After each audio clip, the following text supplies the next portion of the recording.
얄밉고 잘난 사람들 앞에서 흔들리는 마음에게 살다 보면 꼭 그런 사람들을 마주합니다. 사람을 깎아내리고 예의 없이 구는 데다 자기 이익만 챙기는 사람들. 그런데 이상하게도 그런 사람들이 더 잘 나가는 것처럼 보일 때가 있습니다. 우리 마음은 말없이 속상해지고 억울하고 슬퍼집니다. 나는 왜 이렇게 살아왔을까? 정직하게 사는 게 나만 손해보는 일일까? 이 글은 그런 당신을 위한 이야기입니다. 참아라, 이해하라는 말이 아닙니다. 당신이 이미 잘하고 있다는 걸 부처님의 말씀으로 확인시켜드리는 시간입니다. 지금부터 하나씩 그 마음을 붙잡아 줄 3가지 이야기를 들려드릴게요. 얄밉게 사는 사람이 잘 나가 보일 때 부처님이 하신 말씀. 살다 보면 꼭 그런 사람이 있습니다. 남한테는 예의 없고 자기 이익만 챙기고 베풀 줄은 모르는데도 이상하게 잘 나가는 사람. 심지어 그 사람 자식은 내 자식보다 공부도 잘하고 좋은 학교에 다니고 말까지 곧잘 듣는다네요. 정말 속이 부글부글 끓죠. 아니, 저렇게 이기적으로 살아도 잘만 되는 거야. 나는 바보처럼 남한테 양보하고 마음 써주고, 근데 왜 나는 이렇게 지지리도 고단할까? 그럴 때면 마음 깊은 곳에서 쓴 물이 올라옵니다. 진심으로 착하게 사는 게 무슨 의미가 있지? 영희 씨는 50대 초반의 주부입니다. 아파트 단지에서 나름 정이 많기로 소문났죠. 누가 힘들다 하면 음식 나눠주고 이웃 아이들도 제 아이처럼 챙깁니다. 학부모 모임에서도 뭐든 앞장서서 도왔습니다. 하지만 요즘 그녀는 마음이 무겁습니다. 같은 동에 사는 은주라는 이웃 때문이었습니다. 은주는 말수가 적고 늘 무뚝뚝하고 아파트 경비 아저씨나 청소 아주머니께 인사 한 번 하는 걸 못 봤습니다. 그런데 학원 정보며 입시 전략이며 자기 아이 공부에는 치밀하게 챙깁니다. 심지어 최근 은주 씨 딸이 서울대에 합격했다는 소문이 돌았습니다. 그 이야기를 들은 날 영희 씨는 집에 돌아와 조용히 눈물을 흘렸습니다. 나는 뭘 그렇게 잘못 산 걸까? 그럴 때 우리는 부처님의 말씀을 떠올릴 수 있습니다. 그가 가진 것은 어비의 과보이고 그가 짓는 것은 새로운 고통이다. 이 말은 곧 지금 누리는 좋은 결과가 그 사람이 과거에 지은 업의 열매일 수는 있어도 지금의 이기적인 삶이 결국엔 또 다른 고통을 불러올 수 있다는 뜻입니다. 사람들은 보통 겉으로 드러난 현재만 봅니다. 하지만 부처님은 언제나 원인과 결과는 당장 보이지 않아도 반드시 연결되어 있다고 하셨습니다. 생각해보면 은주 씨의 자녀가 잘된 건 예전부터 쌓아온 그 집안의 조건일 수도 있습니다. 혹은 부모가 무례하더라도 아이는 또 다르게 잘 자라났을 수도 있죠. 하지만 중요한 건 그것이 내 인생과는 아무런 상관이 없다는 사실입니다. 누가 잘 되든 누가 나보다 앞서가든 그건 그 사람의 업시기일세 속에 이미 준비된 길일 뿐. 내가 지금 겪는 일도 내가 쌓아온 인연의 결과입니다. 그리고 나는 지금도 새로운 업을 짓고 있는 중이죠. 부처님은 또 이렇게 말씀하셨습니다. 남의 과보를 부러워 말고 자신의 뿌리를 지혜로 가꾸라.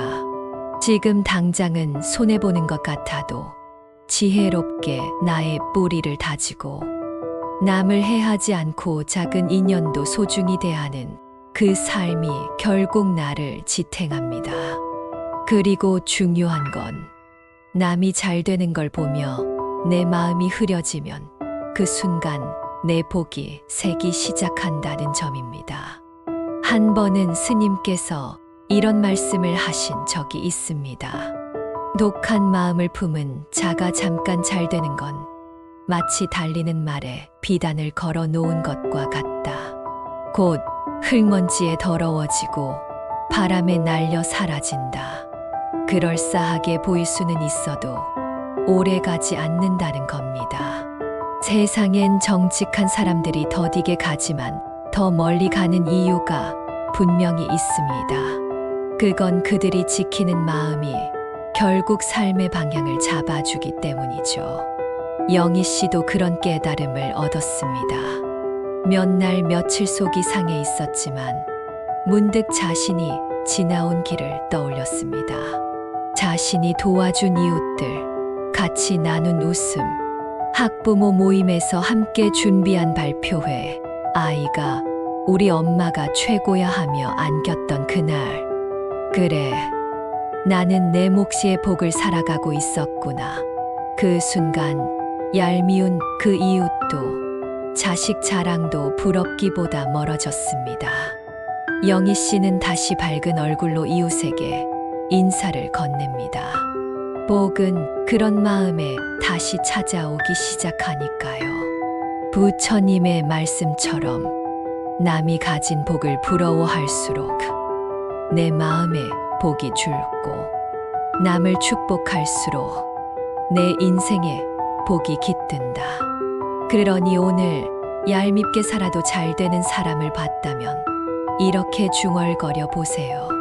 그래도 나는 저렇게 살지 않는다. 나는 내 복을 깎지 않는다. 나는 내 길을 내 마음으로 잘 가고 있다. 그 마음 하나면 세상 어떤 비교도 억울함도 이겨낼 수 있는 진짜 복이 됩니다. 예의 없이 구는 사람이 더 잘 되면 억울할 때 부처님이 해주신 말씀, 살다 보면 꼭 이런 사람이 있습니다. 식당에서는 종업원에게 큰 소리치고, 택배기사는 무시하고, 남의 배려는 당연하게 여기고, 정작 자기는 베풀 줄 모르는 사람. 근데 그런 사람이 회사를 잘 다니고, 좋은 집에 살고, 자식도 좋은 대학 가고, 심지어 주위 사람들은 성공한 사람이라며 부러워할 때 참 억울하고 허탈하고 화가 납니다. 세상은 왜 저런 사람에게 편을 들어줄까? 에피소드 식당에서 있었던 일. 얼마 전 어느 고깃집에서 저녁을 먹는데 옆 테이블에서 중년 남성이 종업원에게 연신 짜증을 내더군요. 이걸 몇 번 말해. 불판 바꾸라고 했잖아. 고기 이렇게 익히면 누가 먹어? 장사 접어야지.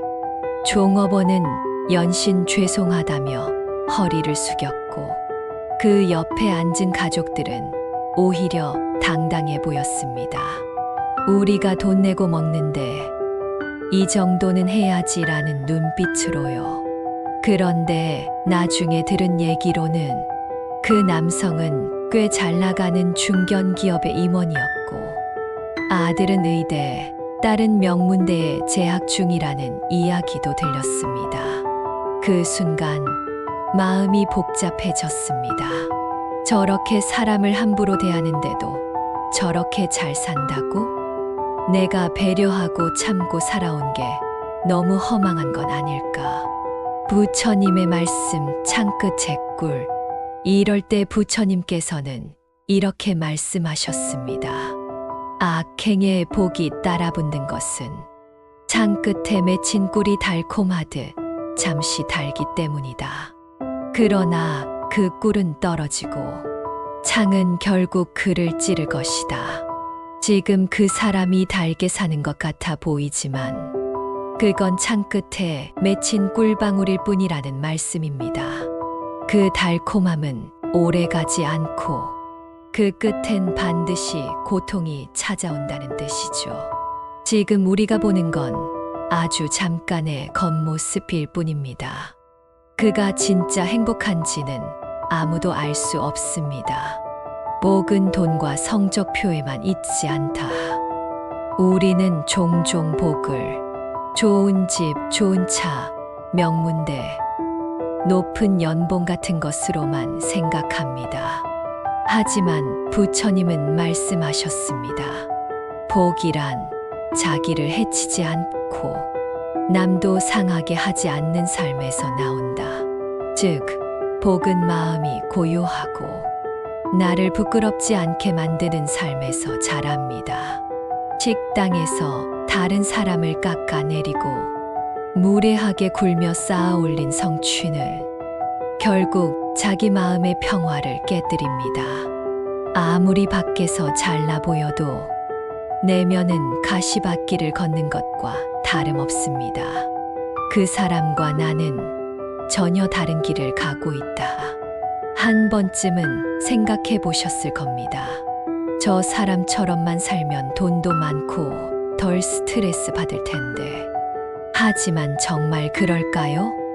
우리는 이미 다른 선택을 한 사람입니다.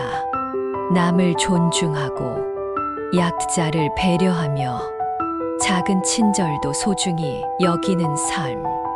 이 길은 더디고 손해보는 것 같지만 결국 나를 지켜주는 길입니다. 부처님은 이런 말씀도 하셨죠. 남을 이기는 것이 강한 것이 아니라 자기를 이기는 자가 가장 강한 자다. 우리는 화를 내고 싶은 욕심, 질투하고 싶은 마음, 비교하고 싶은 충동을 하루에도 몇 번씩 이겨내며 살아가고 있는 사람들입니다. 그리고 그게 바로 진짜 강한 삶입니다. 억울한 마음이 올라올 때 이렇게 중얼대세요. 남이 잘 되는 걸 보며 마음이 뒤틀릴 때는 그냥 이렇게 중얼대 보세요. 그래, 나는 저 사람처럼 살지 않았다. 나는 내 사람됨을 지켰다. 그거면 충분하다. 그 한마디가 당신의 마음을 무너지지 않게 붙들어 줄 것입니다. 그 말이 마음을 차분하게 만들고 나중에 당신이 후회하지 않는 사람으로 남게 할 거예요. 끝으로 세상은 늘 시끄럽고 불공평해 보입니다. 때론 악인이 웃고 선을 행한 자가 고통받는 것처럼 보이기도 하죠. 하지만 부처님은 말씀하셨습니다. 씨를 뿌리는 자는 그 열매를 반드시 거둔다. 오늘 당신이 친절하게 건넨 말 한마디, 화내지 않고 참고 지나친 순간, 베풀고도 티 내지 않은 하루가 결국은 당신에게 가장 단단한 복으로 돌아올 것입니다. 그러니 오늘도 예의 없이 잘 나가는 사람 앞에서 속이 끓더라도 그 삶과 내 삶은 다르다고 조용히 되새겨 보세요. 당신은 지금 조금 느려도 바른 길을 걷고 있습니다. 나무관 세음보살, 꼴 보기 싫고 얄밉게 구는 사람을 볼 때 내 마음 지키는 법, 가끔은 그렇습니다. 누군가가 꼴 보기 싫을 정도로 얄밉게 굴 때 속으로는 그래, 나는 저렇게 살지 말자 다짐하면서도 또 어느 순간 그 사람이 잘 나가거나 주변에서 칭찬을 듣는 걸 보면 왜인지 모르게 억울해지고 속이 끓고 내 마음이 작아진 기분이 들죠. 나만 바보인가? 나만 참는 걸까? 그리고 그 감정은 하루 종일 우리 마음 한쪽을 갉아먹습니다. 현숙 씨는 50대 후반의 직장인입니다. 오랜만에 회식 자리에 나갔는데 같은 부서의 정 과장이 분위기를 이끌더군요. 사실 현숙 씨는 정 과장이 내는 말 한마디에 늘 상처를 받아왔습니다. 회의 때마다 누군가를 가르치듯 말하고 말끝마다 은근히 무시가 섞여 있었거든요. 하지만 그날 정 과장은 모두의 주목을 받으며 웃고 리더처럼 행동했습니다. 정 과장님은 진짜 유쾌해요. 사람 끌어당기는 매력이 있잖아요 라는 말까지 들렸습니다. 현숙 씨는 그날 집에 돌아와 혼자 한숨을 쉬었습니다. 저런 사람이 저렇게 사랑받는다고? 나는 정직하게 말하고 조용히 돕기만 했는데 왜 나는 투명인간이지? 그럴 때 부처님은 이렇게 말씀하십니다. 질투는 독화살이다. 남을 겨누지만 가장 먼저 상하는 건 나다. 정 과장이 잘 되거나 칭찬받는 건 그 사람 인생의 문제지만 그것에 질투하고 마음 상하는 건 우리의 삶과 마음이 상하는 문제입니다. 질투는 그 사람에게 날린다고 생각하지만 사실은 내 마음을 먼저 찌르고 있는 거예요. 부처님은 또 이렇게 말씀하셨습니다. 마음은 끌리는 곳으로 흘러가고 머무는 곳에 삶이 깃든다. 즉, 내가 꼴 보기 싫은 사람에게 오래 머물수록 내 삶이 그 사람에 의해 흐려질 수 있다는 뜻입니다. 마음을 끌려다니게 두지 마십시오. 꼴 보기 싫은 사람의 말, 행동, 성공 여부에 내 시간을 뺏기지 마세요. 그건 내 복을 새게 만드는 일입니다. 현숙 씨는 어느 날 문득 이런 생각이 들었습니다. 저 사람이 좋다고 말하는 사람들이 정말 그 사람을 아는 걸까? 나한테 친절한 사람이 다른 이에게도 꼭 그렇진 않지.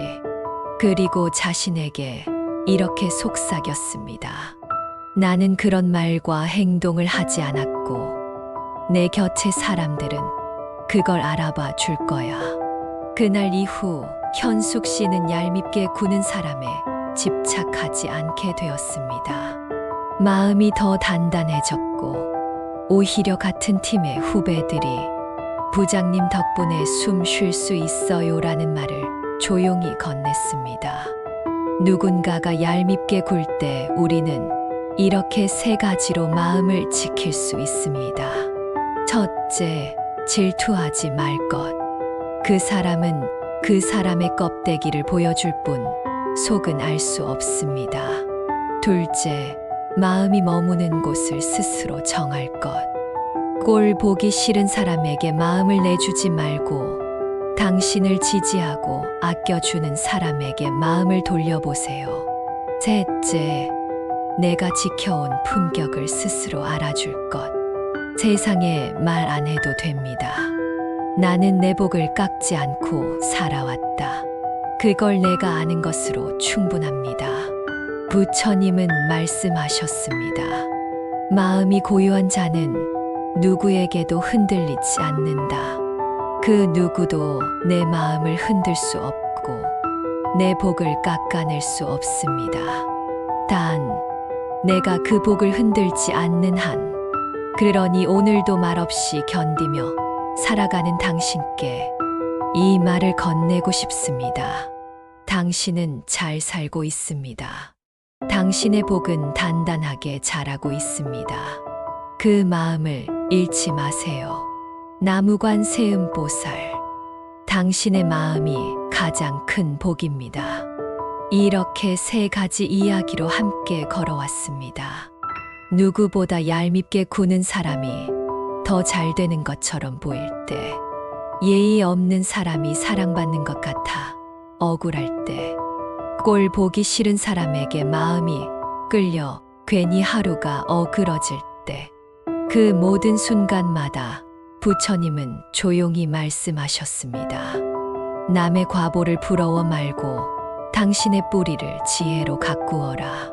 지금 당신이 흔들리는 마음을 붙잡고 말 한마디, 생각 하나를 조심하는 바로 그 순간, 당신의 복은 단단하게 자라고 있습니다. 세상은 복잡하고 억울하고 어지럽습니다. 하지만 마음을 지키는 사람은 흔들리지 않습니다. 이 글을 읽는 지금, 이 순간, 당신의 복은 깎이지 않았습니다. 오히려 더 깊어졌습니다. 당신은 잘 살고 있는 사람입니다.